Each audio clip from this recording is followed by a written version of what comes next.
Hello everybody, welcome to my channel my authority. आज की इस वीडियो का हमारा टॉपिक है डिज़ास्टर मैनेजमेंट, जो कि पब्लिक एडमिनिस्ट्रेशन का बहुत इंपॉर्टेंट टॉपिक है।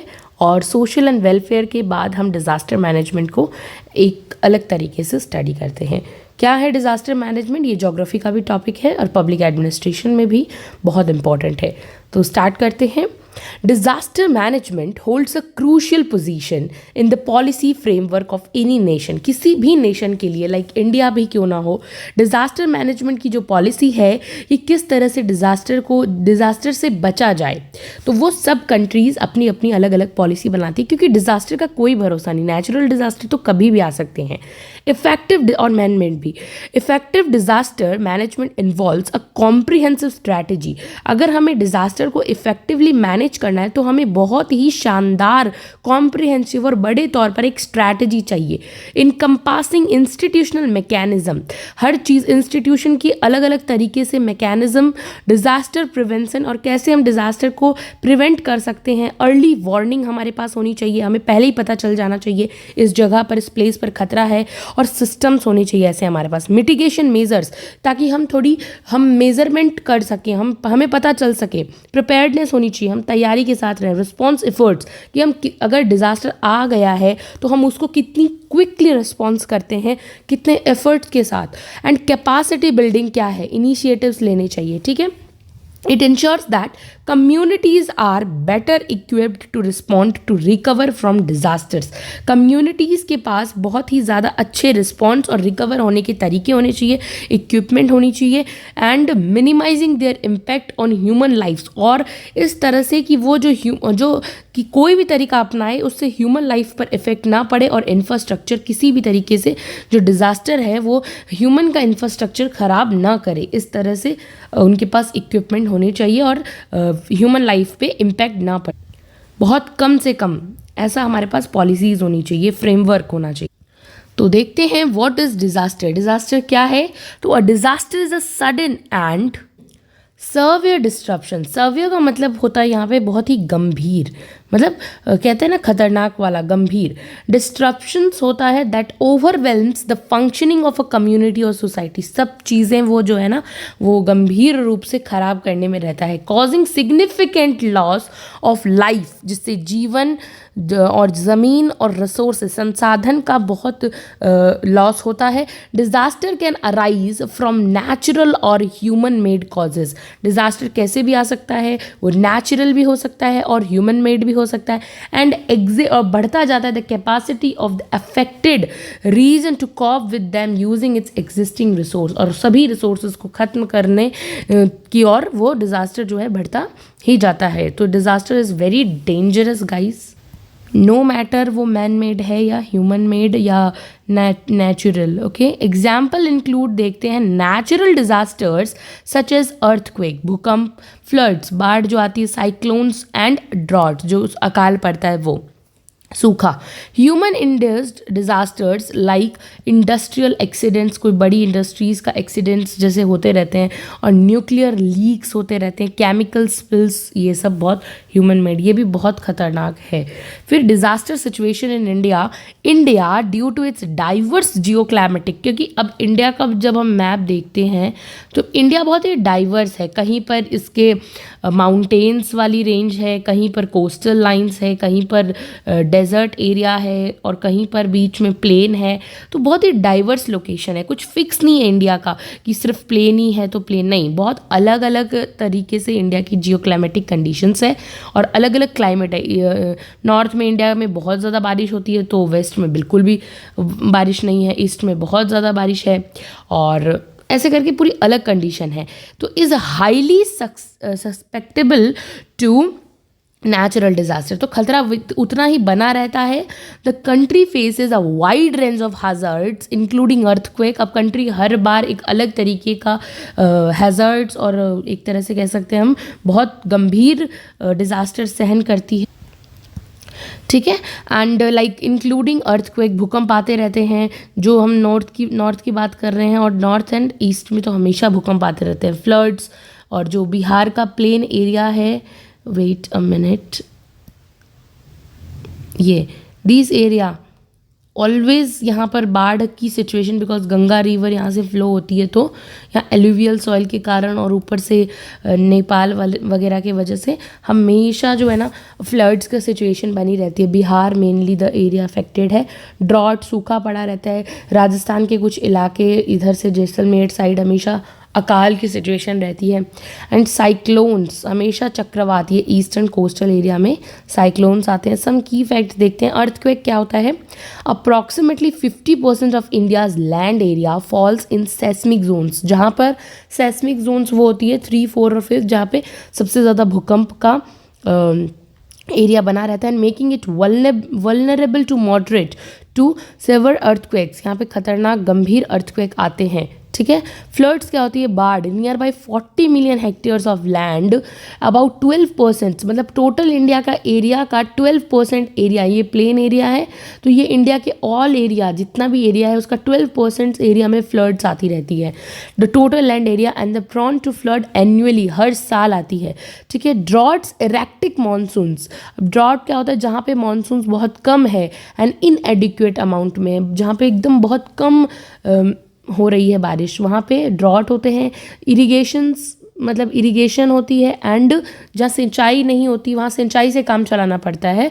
70% of cultivated land at risk drought. और इंडिया का जो इरिगेशन एरिया है, जहाँ पे पंजाब हरियाणा साइड, वहाँ पे भी कोई बारिश नहीं होती है, वहाँ तो इरिगेशन की वजह से अच्छी खेती होती है, तो वहाँ ड्रॉट पड़ने के बहुत चांसेस रहते हैं, हाई रिस्क रहता है। साइक्लोन्स क्या होते हैं? चक्रवात होते हैं, जो बड़े बड़े तूफानी चक्रवात, समुद्री चक्रवात। The entire eastern coast line, हम मैप से समझते हैं, ओके। दिस एरिया, ये ईस्टर्न कोस्ट लाइन है, और यहाँ से बे ऑफ बंगाल है, और यहाँ से हमेशा हरिकेन्स वगैरह हम बहुत सुनते हैं ना ऐसे तूफान। तो उड़ीसा के तट पर ये जो टकराते हैं, आंध्रा और उड़ीसा का, ये जो वेरी मतलब डेंजरस एरिया है, हमेशा साइक्लोन्स यहाँ पर दस्तक देते हैं, along with parts of the western coast. और वेस्टर्न कोस्ट पे भी रहते हैं, गुजरात के एरियाज़ पे भी, यहाँ पर भी, बिकॉज यहाँ पे अरेबियन सी, यहाँ बे ऑफ बंगाल, इसके वजह से। तो एक्सपीरियंसेस फ्रीक्वेंट साइक्लोन स्ट्रॉमिक, हर साल एक कोई ना कोई साइक्लोन का नाम दिया जाता है, वो आता ही रहता है, ओके। नाउ फॉरेस्ट फायर्स क्या होते हैं कि जैसे हम सुनते हैं ना कि अमेज़ॉन के जंगलों में बहुत आग लग गई, तो वैसे ही फॉरेस्ट फायर्स होती है, इंडिया के जंगलों में भी लगती है। Annually India losses approximately 3.7 million hectares of forest cover due to fires. फिर है क्लाउड ब्रस्ट, तो बादल फटना हम सुनते हैं। सडन इंटेंस रेनफॉल, अचानक से, और ज़्यादातर ये चेरापूंजी साइड तो होता ही रहता है, सडन से एक बहुत बड़ा सा क्लाउड है और वो एकदम अचानक से फट जाता है, तो वो एक जगह बहुत ज़्यादा बारिश हो जाती है, तो वहाँ पे फ्लड आ जाती है। Events leading to flash floods और कॉमन माउंटेनियस रीजन। और ये क्यों होता है? माउंटेन जो क्लाउड ब्रस्ट है उसका क्या रीज़न है क्लाउड ब्रस्ट का? क्योंकि हम देखते हैं कि नॉर्थ के अंदर बहुत पीक, जो माउंटेन्स की पीक होती है वो बहुत शार्प होती है, ठीक है, एकदम नुकीली होती है। तो कोई भी बादल होता है, मीन्स कोई भी तरीके का क्लाउड होता है, वो जब यहाँ इससे टकराता है, ठीक है, तो वो अपने आप सडन ब्रस्ट हो जाता है और उस एरिया में बाढ़ आती है। तो ये क्लाउड ब्रस्ट के कारण क्या होता है? बहुत ज़्यादा नुकसान होता है। फिर हम देखते हैं कैरेक्टरिस्टिक्स ऑफ डिज़ास्टर क्या है, डिज़ास्टर के कैरेक्टरिस्टिक्स क्या हैं। अनप्लैन्ड इवेंट्स, ये सब क्या होता है? अनप्लैन्ड होते हैं, बिल्कुल भी प्लान नहीं होता है पहले से, राइट। तो डिज़ास्टर्स ऑकर अनएक्सेप्टेडली, हम किसी भी तरीके से एक्सेप्ट नहीं करते कि ये होगा। Living little time for preparation, और हमारे पास उससे बच पाने का बहुत कम समय रहता है, ठीक है। स्केल ऑफ इम्पैक्ट क्या होती है? द सर्वेरिटी, और उसकी गंभीरता and scope of disaster very significantly. कभी हम सोचते हैं कि बहुत खतरनाक बारिश होगी, उस टाइम बारिश कम हो जाती है, because it's depend upon nature, right. तो इसकी जो स्केल है वो हम मेज़र ही नहीं कर पाते हैं। तो डिज़ास्टर वेरी करता है, बदलता रहता है, from small scale incidents to large scale. कभी खतरनाक कैस्ट्रोफॉप्स हो जाते हैं, कभी स्मॉल हो जाते हैं, राइट। फिर रिसोर्स डिमांड, अब रिसोर्स की डिमांड पड़ेगी, क्योंकि बहुत ज़्यादा अगर सिचुएशन बहुत गंभीर है, तो resource demand, the needs of affected communities often surpasses the available resources. जो लोग, जो कम्युनिटी इफेक्ट हुई है, अफेक्टेड हुई है, तो उनको चाहिए अवेलेबल रिसोर्सेज, और वो बहुत नेसेसिटी होती है उनके पास, तो उनको एक्सटर्नल एड चाहिए, लोगों की मदद चाहिए, ठीक है। फ्रीक्वेंसी क्या है? While minor disasters occur almost daily, होते रहते हैं छोटे मोटे डिजास्टर्स, लार्ज स्केल डिजास्टर जो होते हैं ना with significant casualties are less frequent but far more devastating. मतलब कि जो बड़े बड़े डिजास्टर है वो बहुत कम होते हैं, हालांकि उनकी जो फ्रीक्वेंसी है वो बहुत कम रहती है in comparison to small occurring disasters, but अगर वो होते हैं तो वो ज़्यादा नुकसान पहुंचाते हैं, जबकि अगर डेली भी हो जाए छोटे माइनर डिजास्टर्स वो इतना नुकसान नहीं पहुंचाते। ठीक है। फिर हम देखते हैं importance of disaster management. Disaster management की क्या इंपॉर्टेंस है? डिजास्टर प्रिपेयर्डनेस, अब हमें पहले से प्रिपेयर्ड होकर रहना पड़ेगा। तो डेवलपिंग अर्ली वार्निंग, पहले से ही सभी को वार्निंग कर दीजिए कि आप इस जगह को खाली कर दीजिए। यहाँ पे जैसे होता है ना कि कोस्टल एरियाज़ में जो जितने भी मछली पकड़ने वाले लोग होते हैं उनको पहले ही कह दिया जाता है कि बस इस दिन से यहाँ पर आपको फिशर्स को अलाउड नहीं होगा फिशिंग करना। क्यों? क्योंकि उन्हें जो मौसम विभाग है उन्हें पता चल जाता है यहाँ पे साइक्लोन का खतरा है और अगर ये लोग जाएंगे तो इनकी जान को खतरा हो जाएगा, वो पहले ही मना कर देते हैं। ठीक है। फिर भी बहुत इलीगल तरीके से लोग जाते हैं छुप के, लेकिन ऐसा पॉसिबल नहीं है। सो डिज़ास्टर प्रिपेयर्डनेस के लिए डेवलपिंग अर्ली वार्निंग, सभी को चेतावनी दे दें, सिस्टम्स एंड एजुकेट, उन्हें शिक्षा दो, थोड़ा सा पढ़ाओ कम्युनिटीज़ को टू रिस्पॉन्ड इफेक्टिवली कि कैसे आप अपने आप को बचा सकते हो। ठीक है। तो एजुकेट करना।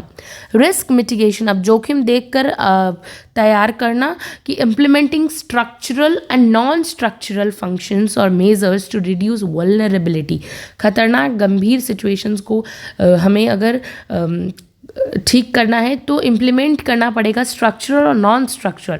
पहले तो स्ट्रक्चर बना के कि ठीक है फॉलो ऑफ द स्टेप्स, ये ऐसे से आपको रिस्क से जोखिम से निजात पाना है, और अगर वैसे नहीं होता है और सडनली कोई डिज़ास्टर आ जाता है तो वो स्ट्रक्चर को ब्रेक कीजिए और जैसे तैसे हो सके कैसे भी करके एडमिनिस्ट्रेटर्स का काम है कि वो वहाँ पर एक बहुत ही अच्छे तरीके से वल्नरेबिलिटी को कम करे, रिड्यूस करे। ओके। नेक्स्ट है स्विफ्ट रिस्पॉन्स, अब फटाफट रिस्पॉन्स करना, इंश्योरिंग टाइमली, तुरंत एंड एफिशिएंट रेस्क्यू टीम को तैयार करके रखे, रिलीफ एंड रिहैबिटेशंस ऑपरेशंस, और तुरंत जो घर है वहाँ खाली हुए हैं उनको तुरंत दूसरे घर पर मतलब घर प्रोवाइड करवा के उन्हें बसा दिया जाए दूसरी जगह पे। ठीक है। तो ये भी बहुत इंपॉर्टेंट है। देन ह्यूमन रिसोर्स डेवलपमेंट होना चाहिए, HRD very important. Human resource development की ट्रेनिंग होनी चाहिए personal and communities to handle disasters competently, अच्छी तरीके से वो किस तरीके से वो कहते हैं ना कि हाँ अच्छे से उसे डील कर पाए। पॉलिसी फ्रेमवर्क बनाना है, establishing robust Nations and local policies, अलग अलग तरीके नेशन लोकल लेवल पे policies for disaster risk reduction के लिए पॉलिसी को तैयार कीजिए। की एग्जांपल्स देखते हैं साइक्लोन मैनेजमेंट इन इंडिया कैसे हुआ था। तो इंडिया के ईस्ट कोस्ट पर particularly states like Orissa and Andhra Pradesh facing recurring cyclonic storms. हम एग्जाम्पल देखते हैं, लाइक इंडिया का मैप बनाते हैं। ठीक है। बाकी सब इरेज कर देते हैं वरना कन्फ्यूज़न हो जाएगा। या ये इंडिया का ईस्ट साइड है, यहाँ पे हमेशा एक साइक्लोन की सिचुएशन बनी रहती है। तो the government has established cyclone warning division under the India meteorological department IMD के तहत क्या बनाया इंडिया ने? इंडिया के लिए साइक्लोन वार्निंग डिवीज़न बनाया। तो the implementation of disaster responses forces NDRF बनाया, ensure promote rescue and relief operations कि तुरंत अगर साइक्लोन आना वो तो कोई रोक नहीं सकता, नेचर है। तो अगर आया भी है तो क्या NDRF की टीम IMD हम सुनते हैं न्यूज़ वगैरह में, फटाफट वो क्या करते थे constructions of cyclone shelters and coastal embankments तुरंत लगा के reduce human and material losses, तुरंत यहाँ से खाली करवा देते थे ह्यूमन्स को, वो वहाँ पे दूसरी जगह उन्हें स्थानांतरित करवा के यहाँ पे कम से कम लोगों का और मटेरियल का लॉस नहीं होता था। मैंने कहा था ना कि वो पहले ही उन्हें पता चल जाता था, वो फिशरीज़ को रोक देते हैं कि नहीं होगी। That is the important steps taken by the Indian governments. अब देखते हैं कंक्लूजन्स क्या है इसका। डिज़ास्टर आर इनविएटेबल, उन्हें रोका नहीं जा सकता, but their impact can be minimised, कम ज़रूर किया जा सकता है थ्रू प्रॉपर प्लानिंग। प्रिपेयर्डनेस अच्छी तरीके से तैयारी करके, एंड कम्युनिटी पार्टिसिपेशन, लोगों की भागीदारी ज़रूरी है। अब लोग कहें हम तो यहाँ से जाएंगे ही नहीं कहीं पे भी, मत जाओ, अपनी जान के जोखिम पे डालो। तो India diverse landscapes and population demand a multi pronged approach to disaster management, ensuring resilience and recovery in the face of adversity. India कर रहा है धीरे धीरे सभी तरीके से डिज़ास्टर को मैनेजमेंट तरीके सीख रहा है। तो ये था फर्स्ट पार्ट, और आगे पार्ट में हम और कवर करते हैं डिज़ास्टर मैनेजमेंट को। Thank you so much.